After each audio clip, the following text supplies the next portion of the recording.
Halo, jumpa lagi di Kewater Nusa. Kali ini edisi perspektif. Apa itu perspektif? Mari kita simak.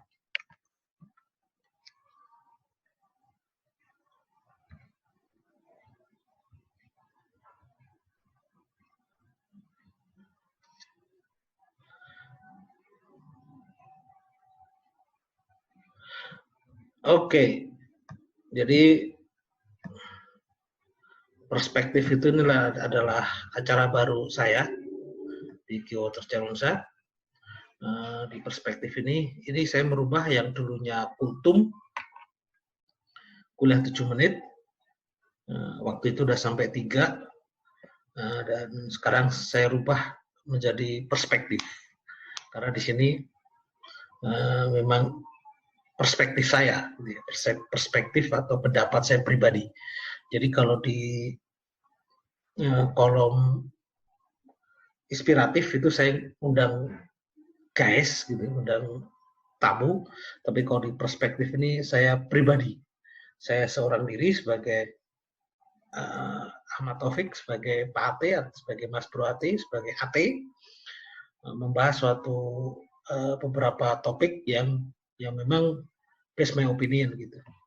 Nah, perspektif ini adalah saya sebagai seorang saintis, ya saya orang peneliti, jati diri saya peneliti, dan memang sekarang lagi sedang kerja peneliti, tapi saya seorang saintis, saya juga lecturer, saya juga dosen, saya juga seorang profesional muda, saya seorang profesional, saya bekerja seorang profesi, saya seorang profesional, saya punya pekerjaan secara staffing, ya.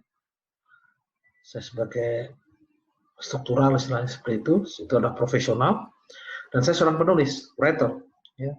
Saya penulis, saya pernah menulis satu novel, self fiction novel, dan ada beberapa yang sedang saya susun juga. Sebenarnya saya tadi nambahkan content creator, tapi saya belum sampai ke sana sebagai content creator. Jadi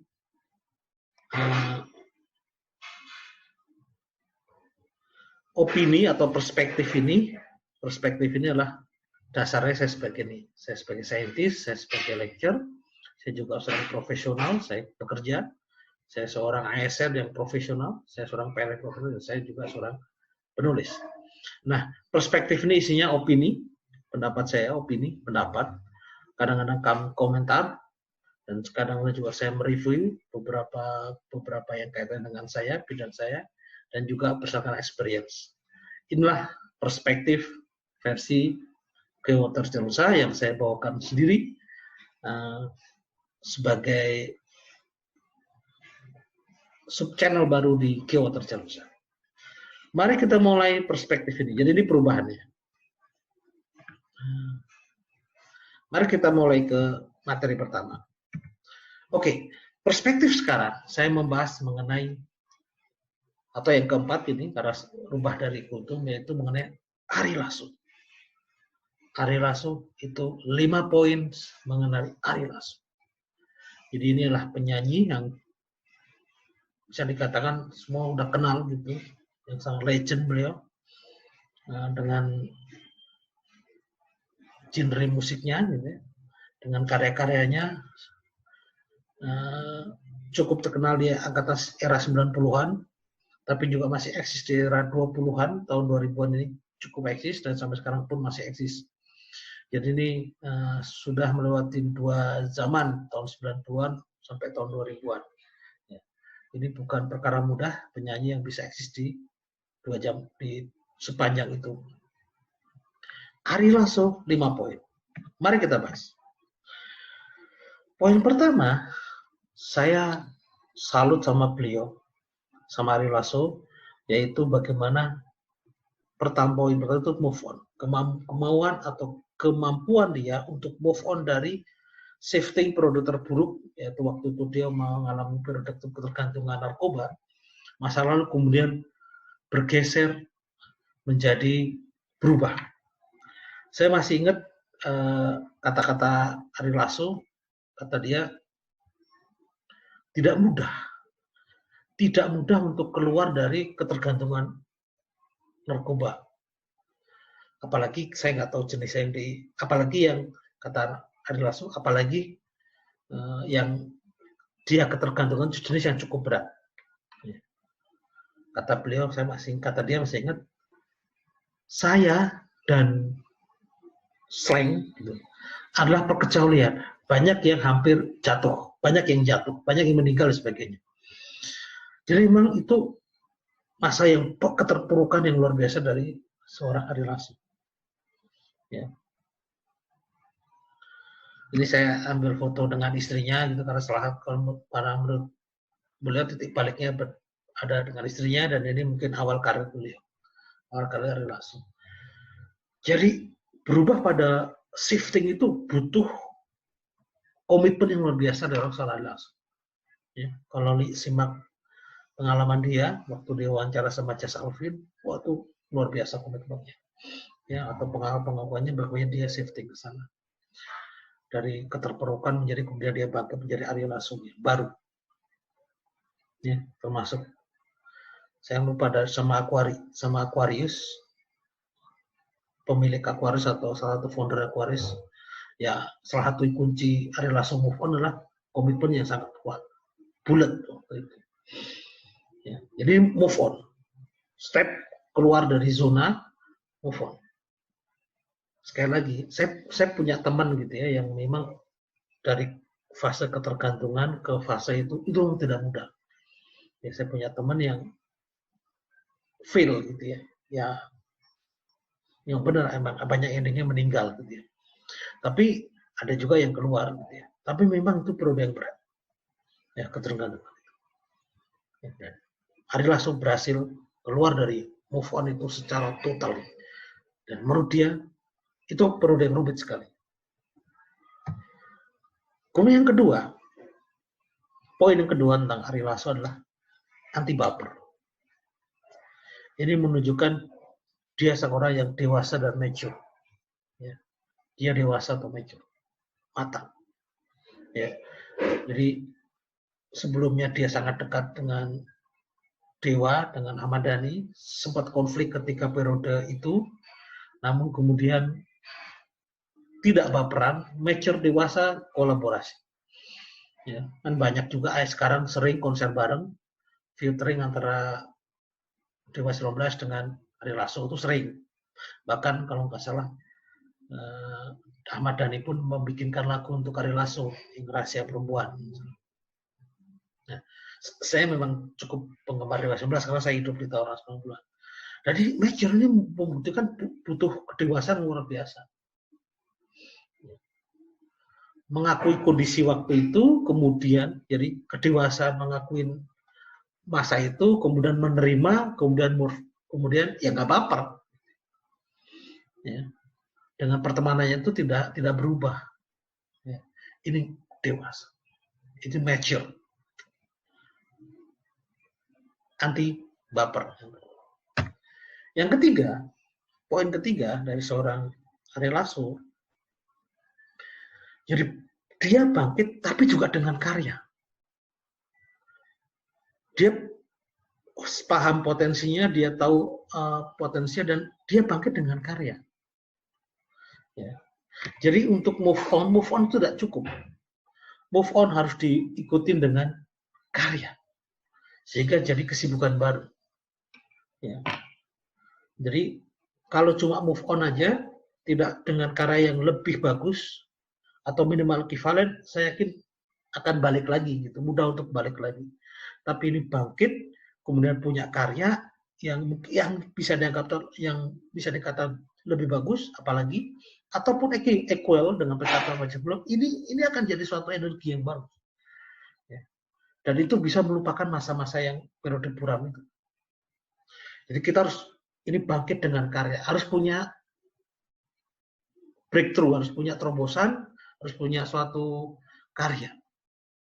Dan kita lihat setelah itu memang Ari Lasso begitu setelah move on, kemudian dia juga dengan anti bapernya, yang ketiga dia bangkit dengan karya. Kita setahu saya cukup banyak album-album yang keluar waktu itu. Saya nggak tahu, nggak hafal. ada Rahasia Perempuan, ada lagu-lagunya, ada Misteri Ilahi, banyak lah. Sekarang masih eksis. Lagunya masih dipergunakan.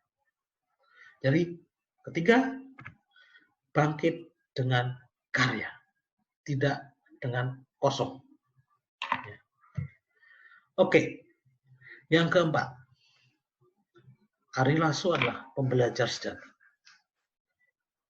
Dan ciri pembelajar sejati itu mendatangi guru atau supervisor, come to supervisor. Inilah yang mengapa saya waktu itu mau, salah satu juga saya, kenapa saya sekolah di Jepang, karena saya tahu the God-nya dari master supervisornya yang di Asia, karena saya waktu itu nggak lari ke Eropa, itu memang kuliah ya di Jepang. Bisa datang ke sana. Nah ini sama seperti Ari Lasso. Ari Lasso itu mendatangi guru, dia supervisor, dia datang ke Deddy Corbuzier sebagai, ini Deddy Corbuzier lebih sukses dalam mengembangkan karir YouTube-nya dan sebagai host gitu. Deddy Corbuzier kan host di Hitam Putih 10 tahun. Kemudian sekarang kita terkenal hostnya di channel dia kan luar biasa.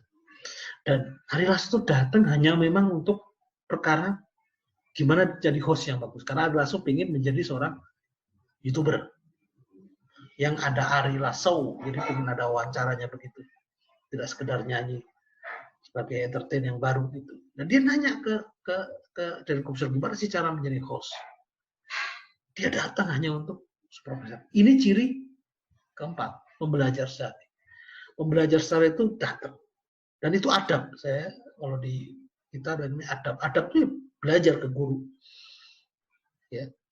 Mendatangi guru. Bukan guru disuruh datang, mendatangi guru. Itu keempat, pembelajar sejati. Yang terakhir, yang kelima adalah kolaborasi. Ini saya salut sama beliau.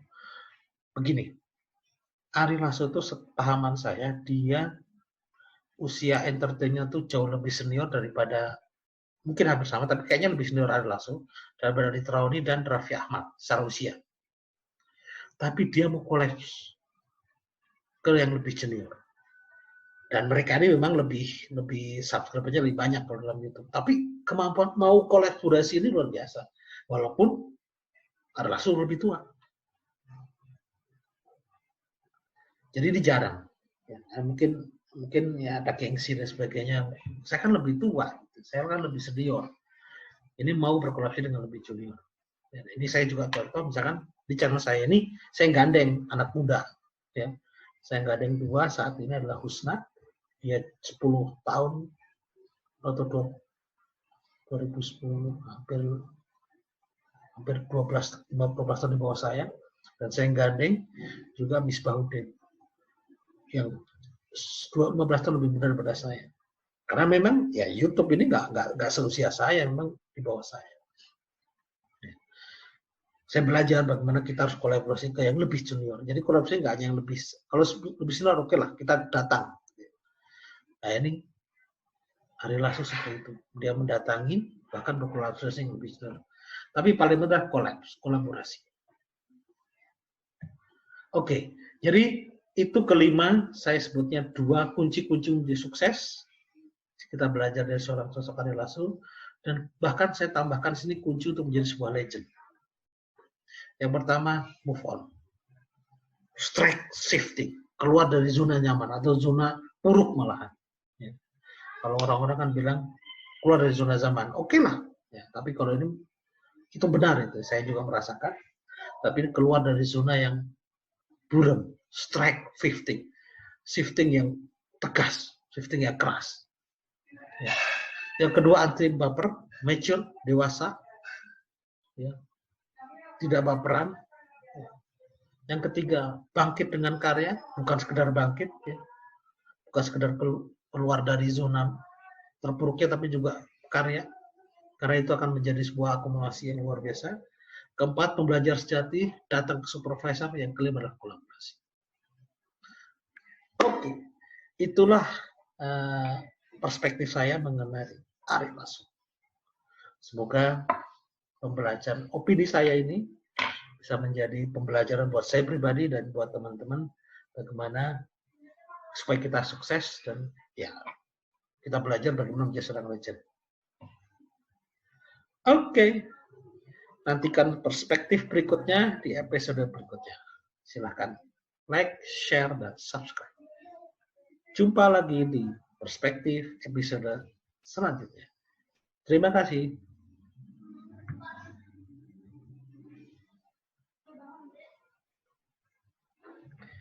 Terima kasih sudah menikmati perspektif kali ini.